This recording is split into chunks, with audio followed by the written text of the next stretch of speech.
बिस्मिल्लाहिर्रहमानिर्रहीम। अस्सलाम वालेकुम। हज़रत खिज़र कौन थे, नबी या फरिश्ता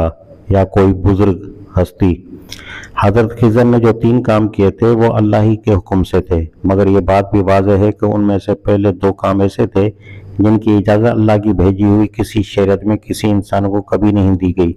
हत्ता कि अलहाम की बिना पर भी कोई इंसान उसका मजाज नहीं है कि किसी की ममलूका कश्ती को इस बिना पर ख़राब कर दे कि आगे जाकर कोई गासिब उसे छीन लेगा, और किसी लड़के को इसलिए कत्ल कर दे कि बड़ा होकर वो सरकश या काफिर होने वाला है। इसलिए ये मानने के सिवा चारा नहीं है कि हज़रत खिज़र ने ये काम एक काम शरीयत की बिना पर नहीं बल्कि एक काम मशीयत की बिना पर किए थे,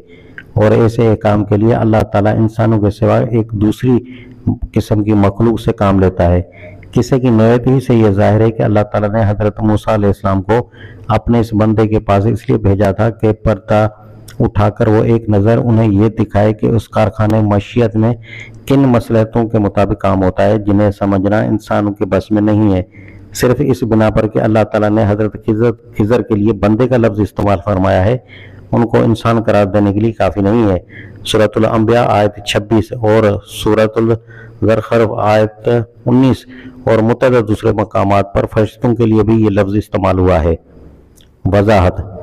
मैंने हज़रत खिज़र के मुतल्लिक़ जो कुछ लिखा है वो महज कयास और मिलान ही की हद तक है। कतई तौर पर जज़म व यकीन के साथ न मैं ये कहता हूँ कि वो बशर थे, न यही कहता हूँ कि वो गैर बशर थे। आप उसके हरगिज़ पाबंद नहीं हैं कि मेरे इस कयास और मिलान को कबूल करें। आपका इत्मीनान अगर इस बात पर हो कि वो बशर ही थे तो इसमें कोई मुज़ायका नहीं। कुरान मजीद ने जिस तरह ये किस्सा बयान किया है उससे मालूम यही होता है कि वो इंसान थे, लेकिन जो चीज़ उनको इंसान मानने में तामुल की मौजूब है वो उनके वो काम हैं जो कवानीन शरिया के खिलाफ पड़ते हैं, यानी कश्ती वालों की कश्ती में छेद कर देना और एक बेगुनाह लड़के को किसी गुनाह के सुतूर से पहले अंदेशा गुनाह की बिना पर कत्ल कर देना। इस मामले में हज़रत खिज़र की बशीरत की तसरीह अल्लाह ताला ने साफ अल्फाज में कर दी होती तो हम नोए इंसान के लिए खुदा के अहकाम की 2 किस्में तस्लीम कर लेते। एक किस्म के अहकाम वो जो शरीयत में मज़कूर हैं और दूसरी किस्म के अहकाम वो जो बराह रास्त किसी बंदे पर शरीयत के खिलाफ नाजिल हों। लेकिन चूँकि बिल्फाज सरीस हज़रत खिज़र की बशीरत को कुरान में बयान नहीं किया गया है और कोई दूसरी नज़ीर भी कुरान में ऐसी नहीं मिलती जो इंसान के लिए अहकाम खुदाबंदी की 2 किस्मों की तरफ इशारा करती हो, इसलिए मुझे ये बात ज़्यादा करीन क़यास महसूस होती है कि हज़रत खिज़र को गैर बशर माना जाए।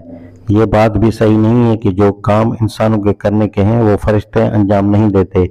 इसलिए कश्ती का तोड़ना और लड़के को कत्ल करना लामुहाला इंसान ही का काम होना चाहिए। सही बात यह है कि जो काम इंसान के लिए नाजायज़ हैं वो फरिश्तों के लिए नाजायज़ नहीं है। इंसान किसी के माल को शरई हक के बगैर नुकसान पहुँचाए या किसी बेगुनाह इंसान को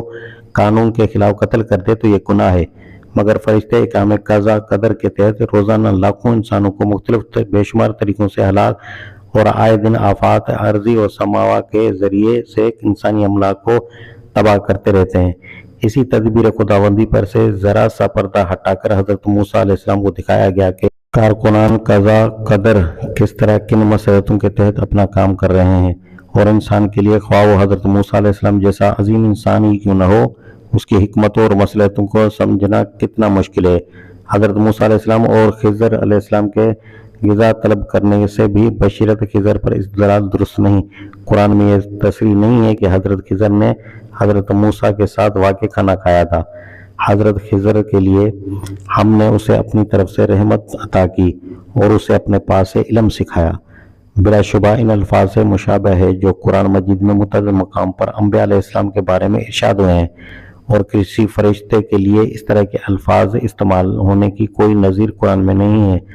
लेकिन इन अल्फाज की बिना पर हज़रत खिज़र का नबी और रसूल होना तस्लीम करने में कोई अमर माने न होता अगर किस्सा खिज़र में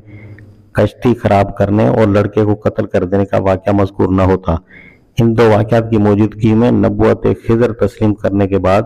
तो ये मानना लाजम आ जाता है कि कोई नबी इस शरीयत के खिलाफ ही अहकाम पाता रहा है जो खुदा ने उसे अपने तमाम अंबिया को दी है। इतनी बड़ी बात मान लेने के लिए सिर्फ ये अमर काफ़ी नहीं है कि हज़रत खिज़र के लिए रहमत ख़ास और इल्म ख़ास अता किए जाने का जिक्र कुरान में ऐसे तरीके से आया है जो अंबिया को हुक्म और इल्म अता किए जाने के जिक्र से मुशाबह है। इसी तरह इतनी बड़ी बात इस दलील में भी नहीं मानी जा सकती कि फरिश्ते को हज़रत मूसा अलैहिस्सलाम के पास भेजने के बजाय हज़रत मूसा को फरिश्ते के पास भेजना एक गैर मामूली तरीक़ेकार है। मुतक़द्दिमीन में भी इस मामले में बहुत इख्तिलाफ रहा है कि हज़रत खिज़र रसूल हैं या नबी, फरिश्ते हैं या कोई वली, और आया वो जिंदा हैं या नहीं। मिसाल के तौर पर हाफिज इब्न हिजर ने फतहुल बारी शरह बुखारी जिल्द अव्वल किताबुल इल्म बाब ढाब मूसा फिल बहर में इस इख्तिलाफ का मजमलन जिक्र किया है, और आगे चलकर किताबुल अंबिया में दोबारा फरमाया है कि सोहेली ने एक ग्रोह से ये रवायत नकल की है कि हज़रत खिज़र मलाइका में से थे, बनी आदम में से न थे।